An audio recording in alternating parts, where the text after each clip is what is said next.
Panamera is a luxury 5-door sports car that in S E-Hybrid form is targeted at a very unique kind of customer.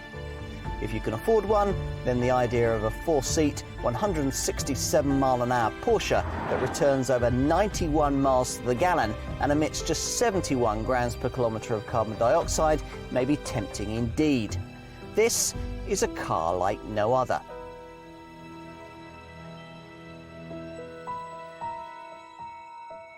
It took Porsche a long time to bring us a Gran Turismo 4-seater model, this car, the Panamera.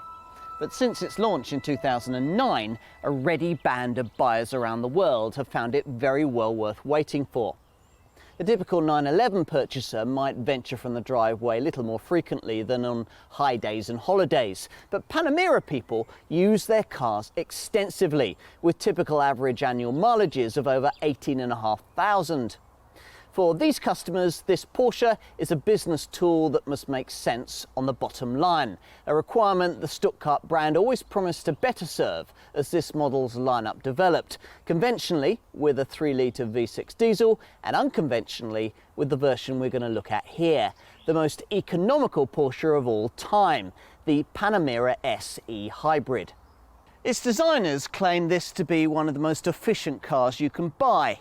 Yes, really. Now, that might be difficult to credit given that we're talking here of a 2-ton Grand Touring luxury sports car powered by a supercharged 3-litre 6-cylinder petrol engine capable of nearly 170 miles an hour.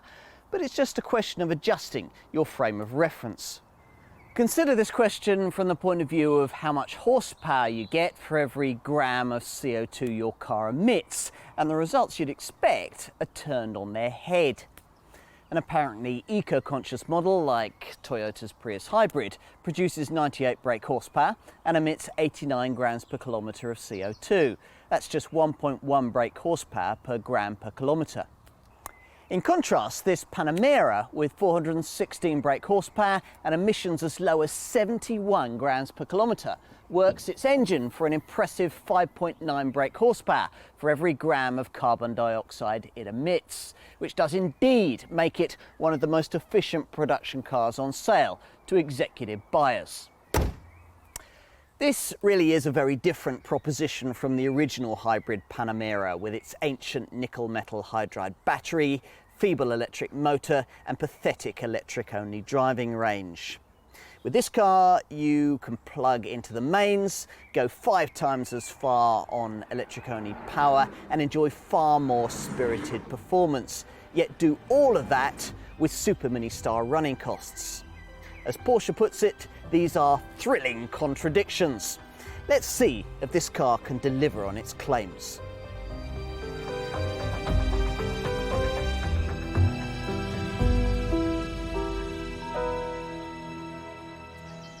Porsche has a long heritage in hybrid power. Founder Ferdinand Porsche actually invented the hybrid principle back in 1900 and was the first to build such a car, the Lohner Porsche Mixte. The brand's modern adoption of this technology is rather more recent though, with the original petrol-electric version of this Panamera launched in 2010. Unlike, say, Honda's hybrid models, which work only with a combination of petrol and electric power, this car uses the parallel hybrid approach, which means that, if necessary, both power sources can work separately from each other. So, what's it like? Well, take a seat behind the wheel and it all seems pretty standard until you put the car-shaped ignition key into its slot and start to look a little more closely at the distinctive green-needled instruments ahead of you. An interactive energy flow diagram you can select on the crescent-shaped dial to the right shows you whether the power source up front is being provided by battery, engine or a combination of both. More informative though is what the brand calls an e-power meter, found in place of the usual speedometer to the left of the central rev counter. I'll show you what it does.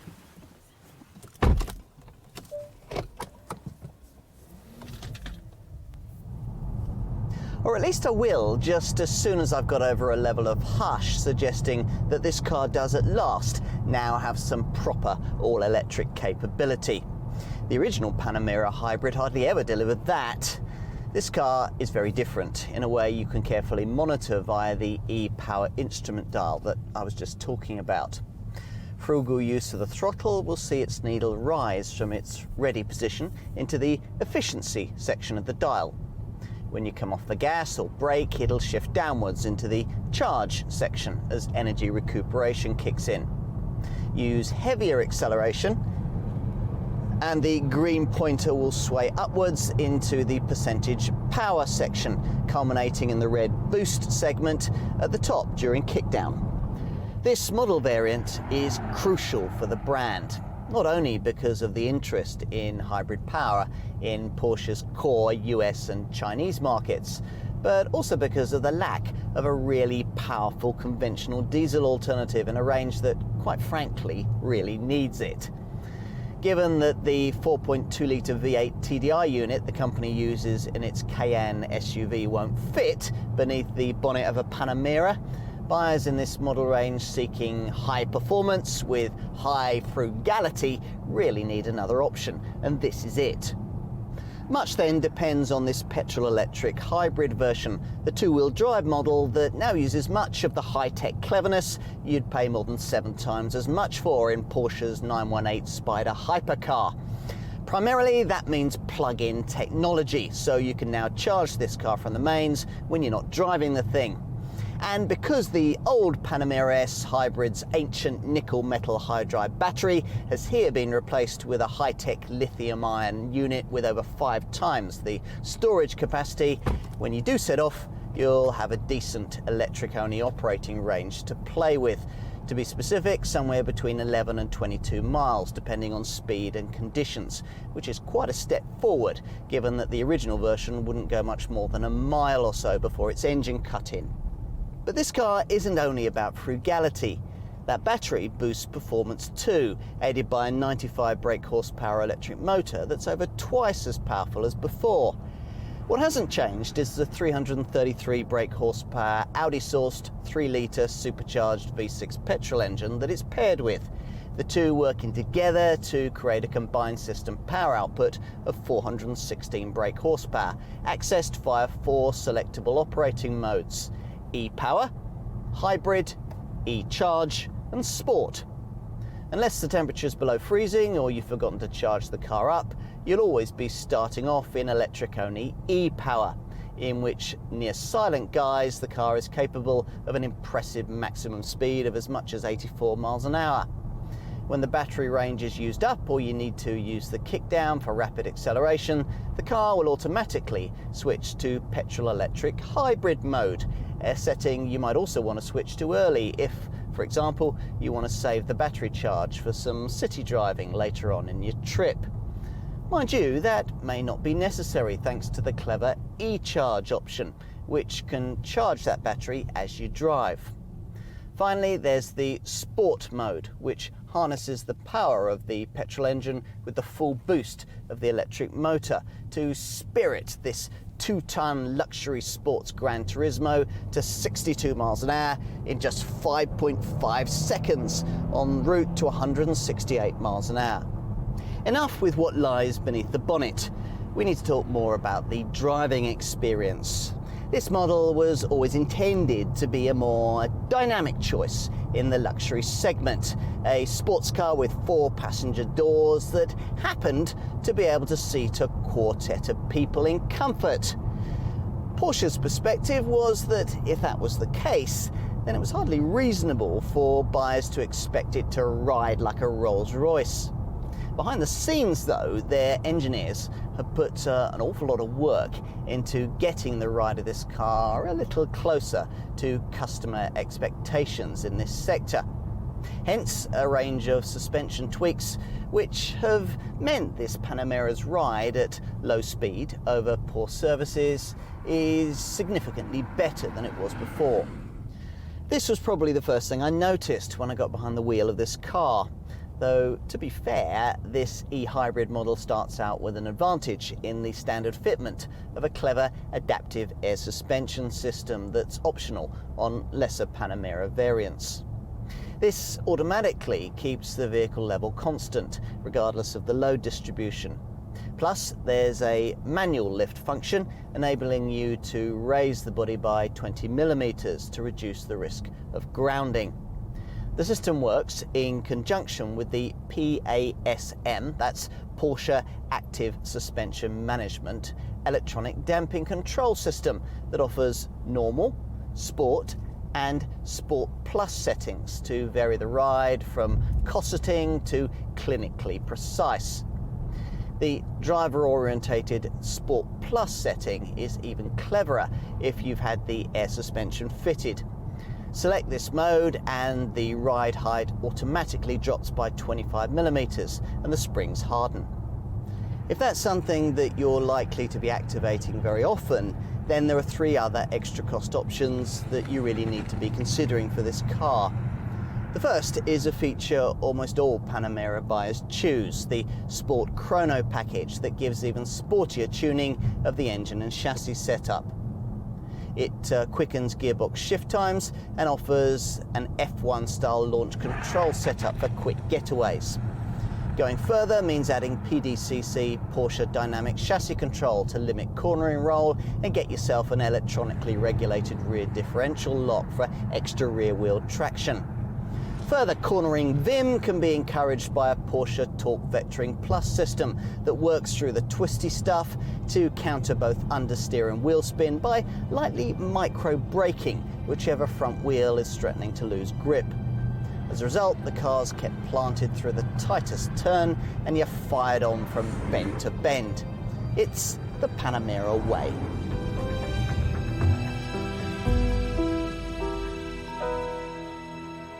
Shut your eyes, picture what a 4-door Porsche 911 Sports Coupe might look like, and you won't be a million miles away from the reality of this Panamera. It's an unusual look that won't be to everyone's taste, but the low, lean shape certainly does grow on you. The raised profile of the front wings is of course a brand trademark, but it can't in this case be matched by the kind of flat bonnet you get in one of the company's sports cars, because here of course the engine must be in the front, hence the power bulge. As ever, this model takes luxury saloon segment conventionality and puts it through the paper shredder. Cars of this kind aren't supposed to be hatchbacks, nor are they supposed to only offer 4 seats. This one, though, thinks differently, just as Porsche hopes its buyers will. These people will certainly be folk who liked the original version of this car, for this second generation model looks hardly any different, at least at first.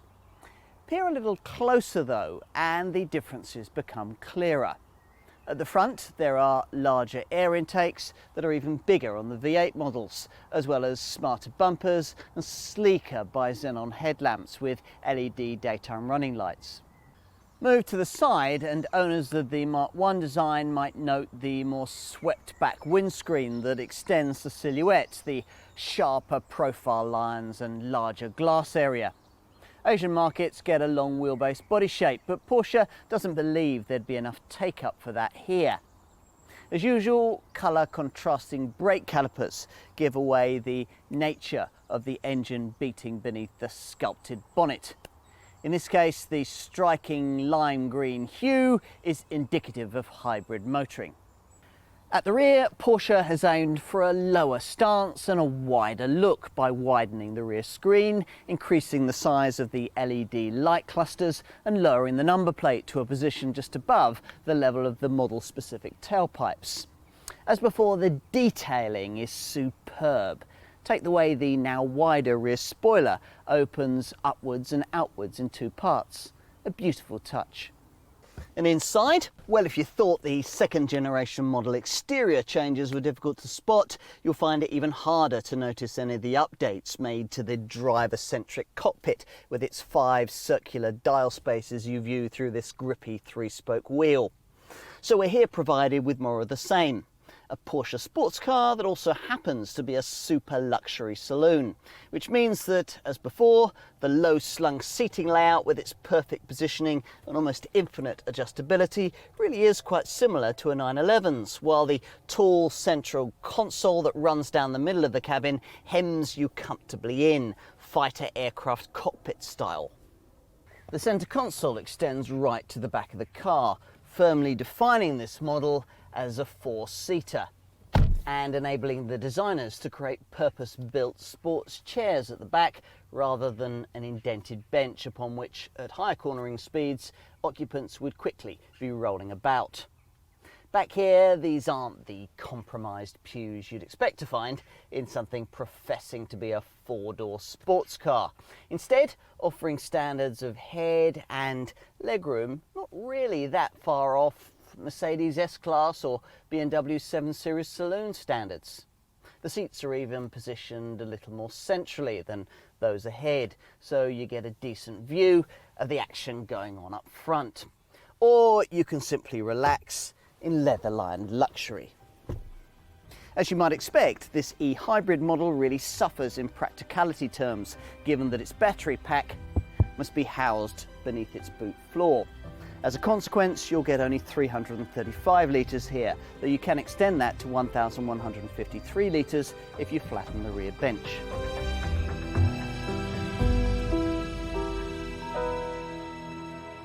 Yes, the £90,000 price tag for this hybrid variant is certainly expensive, but there is the bonus that as an official ultra-low emission vehicle, buyers qualify for a 25% government grant towards purchase price, up to a maximum of £5,000. Imagine that, Westminster paying £5,000 towards the cost of your new Porsche. Even with that incentive, this is hardly an inexpensive way to strut your eco-credentials. But to be fair, you could easily pay the same kind of cash for the only other two cars in this segment that you can charge up from the mains. The Mercedes S500 plug-in hybrid is petrol electric, whilst the Tesla Model S is a full electric battery-only car. Both claim to offer better returns than a Panamera E-Hybrid, but can't match this car's rewarding drive. If, having considered all of this, you conclude that it is a Panamera that you really want, then you'll need to know just how much will come included as standard. Well, it's a bit surprising on a car of this cost to have to pay extra for items like a DAB radio and sockets for USB sticks and iPods. These things apart though, most of the items you'd expect come as part of a standard tally that, in addition to model-specific features like the automatic gearbox and the two-way electrically adjusting rear spoiler, runs to alloy wheels of at least 18 inches in size, LED daytime running lights, bi-xenon headlamps with dynamic range control, an electrically powered tailgate, tinted heat insulating glass that's water repellent at the front, and a park assist system to guide you into spaces.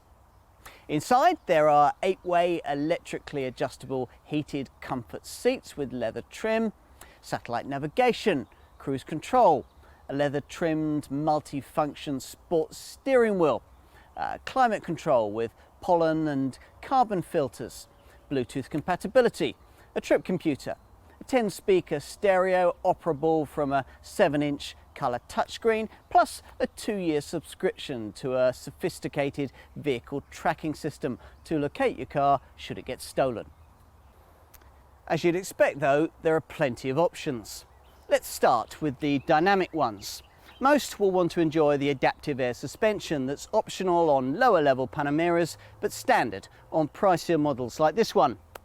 The system works in conjunction with the PASM, that's Porsche Active Suspension Management, electronic damping control setup, and offers normal, sport and Sport Plus settings to vary the ride from cosseting to clinically precise. Going further means adding PDCC Porsche Dynamic Chassis Control to limit cornering roll and get yourself an electronically regulated rear differential lock for extra rear wheel traction. Further red mist motoring can be encouraged by the optional Sport Chrono package that gives even sportier tuning of the engine and chassis setup, along with quicker gearbox shift times and an F1 style launch control for quick getaways. Most models, though sadly not this hybrid version, also get either optional or standard fitment of the Porsche Torque Vectoring Plus system that works through the twisty stuff to counter both understeer and wheel spin by lightly micro braking whichever front wheel is threatening to lose grip. Other driving aids include the Power Steering Plus system, which increases the assistance at lower speeds to help urban-based drivers. If you're looking at one of the really powerful variants, you might also want to blow your budget on a set of PCCB Porsche ceramic composite brakes. And across the range, a useful touch is the PDLS Porsche Dynamic Light System, which lights your way around corners and alters the beam to suit different speeds and urban, motorway or country conditions. What else? Well, there are, of course, more comfort-orientated items. Most will want the Porsche Communications Management System, almost all buyers specify, which includes its own satellite navigation program. If budget permitted, I might even upgrade it to include access to features like a high-end Burmester surround sound setup, wireless internet access, and the rear seat entertainment package. Beyond that, well, it depends how far you really want to go. A choice of sports seats, electric steering column adjustment, keyless entry and go, the upgraded TV tuner, the TPM tyre pressure monitoring system. There's even a badge delete option if you're the shy retiring type. Tick just a few of those kinds of boxes and it's easy to find yourself venturing up towards and beyond a six-figure asking price. One clever extra feature you won't want to be without is the Porsche Car Connect smartphone app with functionality in three areas. The first, e-mobility, provides the data and remote functionality you'll need to get the best from this hybrid model, but the other two areas will benefit all Panamera owners. Remote covers general functions like guiding you back to your car, and the vehicle tracking system that'll help recover your vehicle if it's stolen. Safety-wise, all buyers get a course at the Porsche Experience Centre at Silverstone to hone their skills. But if that's not enough, there are endless electronic driver aids to help keep all that power in check, including the usual braking and traction assistance and the best stability control setup in the business. If all else fails though and you can't avoid an accident, no fewer than 8 airbags will spring to your aid. Twin front, side and curtain airbags, plus twin front passenger knee bags too. There are also Isofix child seat fastenings and a pedestrian-friendly bonnet. Options include adaptive cruise control to automatically keep you a safe distance behind the car in front on the motorway, and lane departure warning to stop dozy drivers veering out of their lanes on the highway.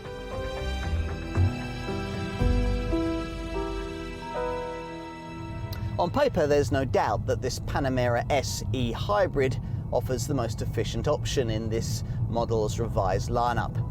Any DC European stats, which are rarely a very accurate real-world guide, suggest it to be capable of an astonishing 91 miles to the gallon combined cycle figure, a 56% improvement on the original hybrid model.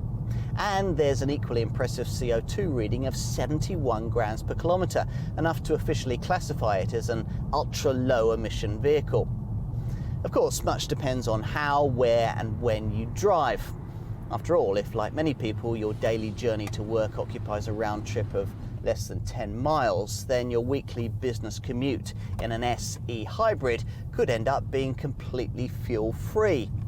If, on the other hand, you venture further afield in this car and drive in a reasonably spirited manner, my own experience suggests that it won't be very much cheaper to run than the far less expensive diesel Panamera model, especially once you've factored in the cost of the electricity you'll be using to charge the car up, a process that occupies around 2 hours when connected to a 16 amp industrial outlet, or just under 4 hours if you plug into a normal 10 amp household socket. There are different cables for each.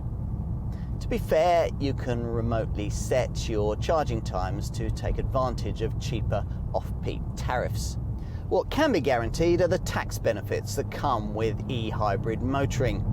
That low CO2 reading means company car tax liability of only 5% and a 100% first-year allowance. So you'll pay less in this respect to run one of these than you would for something like a BMW 320d. You won't have to buy an annual tax disc either, or pay the London congestion charge. I'm also assuming that likely buyers will fully maximise all the efficiency opportunities this car can offer, and there's certainly every chance to do so. As you'd expect, dash displays tell you your battery charge status along with all electric and hybrid driving range figures. And thanks to a clever dash display, you can also see what's being driven by what at any given moment in time. Owners will also want to download Porsche's clever smartphone app that, along with this kind of information, also enables you to preheat or pre-cool the car prior to your journey, and even guide you back to it if you've forgotten where you parked the thing. Like most of the more conventional models in the range, this variant gets efficiency features like an engine stop-start system to cut the power plant at the lights or in heavy traffic, brake energy regeneration, and a coasting function that at high cruising speeds shuts off the engine to save fuel, switching to an energy regeneration mode until you need to dab the throttle again.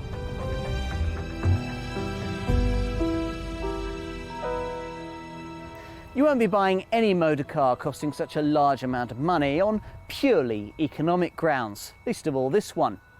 If all you want is a more economic way to run a Panamera, the diesel variant provides it for around 25% less. It can't match this S E-Hybrid model's performance though, its exemplary refinement or its high-tech appeal.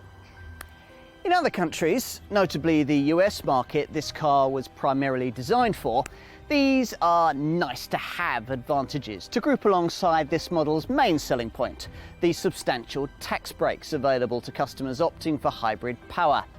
Now those aren't yet quite as attractive here, which will inevitably limit this car's appeal. But it remains a devastatingly effective statement of its brand's technological know-how, a glimpse into the future of just how efficient, powerful luxury sports cars can be, Porsche style.